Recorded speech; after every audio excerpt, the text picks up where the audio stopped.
नमस्कार दर्शक बंधु मु दिव्य आपण मानक स्वागत जनाऊँगी आज आउ एक नुआ अपडेट को। दर्शक बंधु देशर लक्ष लक्ष केंद्रीय कर्मचारी एवं पेंशनर भोगी मानक पई सबुठारु बड़ खबर आसिला।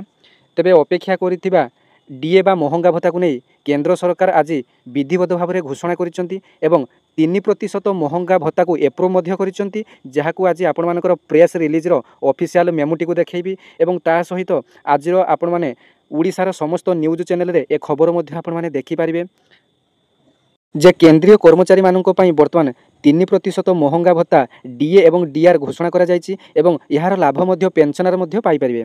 तेबे देखंतु वर्तमान रो जहा किछि अपडेट रहिछि तेबे वर्ष को 2 थर एही डीए रे वृद्धि घटी थाए। तेबे गोटिए डीएटी जनवरी रु जून मध्य गोटिए डीए वृद्धि होई थाए एवं अन्यटी हैला जुलाई रु डिसेंबर मध्य वृद्धि होई थाए। तेबे प्रथम डीएटी घोषणा हो सारी तेबे वर्तमान 2025 द्वितीय डीएटी घोषणा हो सारी जहाँकि आज घोषणा करिसेंती प्रधानमंत्री मोदी, जहाँकि कैबिनेट रो एप्रूव मध्य मिली सारी जहाँकू आज आपण मानकू ऑफिशियल मेमो मध्य आपण मानकू देखाइबी। तेबे प्रथमे खबरटी को जानि नियंतु जे आपण मानकर डीएटी लागू हेले आपण माने एरियर अनुसार केबेठू आपण मानकर पाइबे अर्थात पिछला भाव में आपण मानकर केबेठू पाइबे। तेबे देखंतु मोदी देले खुशीर खबर केंद्रीय कर्मचारी मानकर डीए 3% वृद्धि घटिला, जहाँकू नहीं पूर्वर मध्य मु आपण मानकू वीडियो माध्यम अपडेट देइथिली जे 3% डीए वृद्धि घटिबो। केंद्रीय कर्मचारी जमितिकी रहिले रेलवे कर्मचारी, प्रतिरक्षा जमितिकी डिफेन्स लाइन रे समस्त कर्मचारी एवं पोस्टाल कर्मचारी एवं पोस्टाल विभाग रो जो समस्त जीडीएस कर्मचारी माने अछंती समस्तंकर एही डीए वृद्धि घटिबो। तेबे देखंतु सरकारी कर्मचारी मानक पई खुशीर खबर दीपावली रे केंद्र सरकार देवाक जाउछंती बड़ उपहार। केवल सरकारी कर्मचारी नुहंती पेंशनधारी पई मध्य बड़ खुशीर खबर। केंद्र सरकार कैबिनेट बैठक रे कर्मचारी एवं पेंशन भोगी मानक पई महंगा भत्ता बा डीए वृद्धि करिसेंती। तेबे कैबिनेट बैठक रे 3% डीए वृद्धि करिसेंती। एही निष्पत्ति रे 49 लाख केंद्रीय कर्मचारी एवं 69 लाख पेंशनधारी व्यक्ति उपकृत हेबे। सूचना एवं प्रसारण मंत्री अश्विनी वैष्णव यही सूचना देइछंती जे यही वर्धित डीए जुलाई 1 रु पिछला भाव में आपण मानकर कार्यकारी हेबो। आपण माने जानि गले जे डीएटी आपण मानकर जुलाई 1 2025 रु कार्यकारी हेबो। पिछला भाव में आपण मानकर एका संगरे डीएटी एरियर हिसाब रे आपण मानकर आसीबो।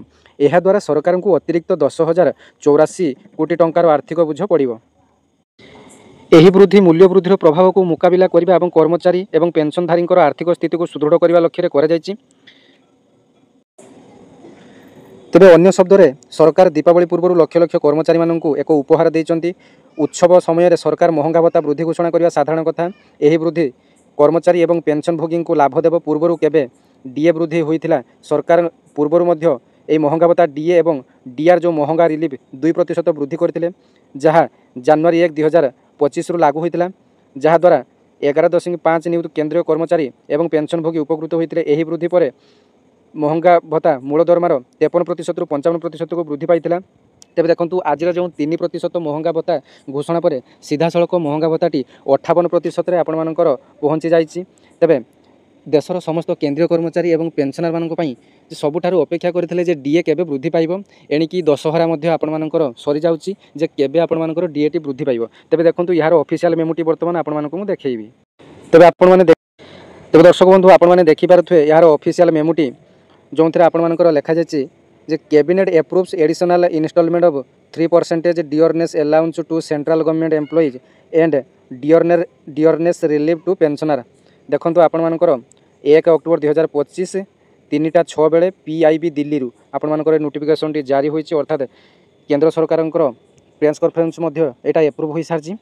तेबे the union cabinet chaired by the prime minister Shri Narendra Modi ji today has approved to release an additional installment of dearness allowance DA to central government employees and dearness relief DR to pensioner 1/7/2025 representing an increasing 3% अर्थात 3% over the existing rate of 55% of the basic pay and pension compensation against price rise। तेबे देखंतु आपण मानकर 55% बर्तमान DAT चली, जहाँफल 3% add है 58% आपण मानकर सीधा सड़क भाव में 58% आपण मैंने बर्तमान महंगा भत्ता पाइबे, जहाँफल आपण मानकर बर्तमान बेसिक सहित बर्तमान जोग हम। तेबे राज्यर समस्त तथा देशर समस्त केंद्रीय कर्मचारी जो मैंने कि अपेक्षार थे डीए एरियर को नहीं, तेबे से समस्ते मूल दरमार बर्तमान एणिकी जोग है डीए सहित आपण मानकर फुल दरमाटी आसीबो। तेबे एरियर हिसाब रे आपण मानकर जुलाई 1 रु आपण मानकर जुलाई अगस्ट सेप्टेम्बर तेज आप 3 मासर डीएटी आपंकर एकाउंट को आसीज ये अक्टोबर मास शेष सुधा। तेज यहाँ आपण सबुठ बड़ अपडेट और बड़ खुशी खबर। तेज परवर्ती अपडेट आसिले आपको आउ गोटे भिडियो आपको अपडेट देवी। से पर्यंत आपने चैनल को सब्सक्राइब करने और पाखे घंटी चिन्हट को दबे ऑल नोटिफिकेशन सेट कर देते। धन्यवाद। जय जगन्नाथ।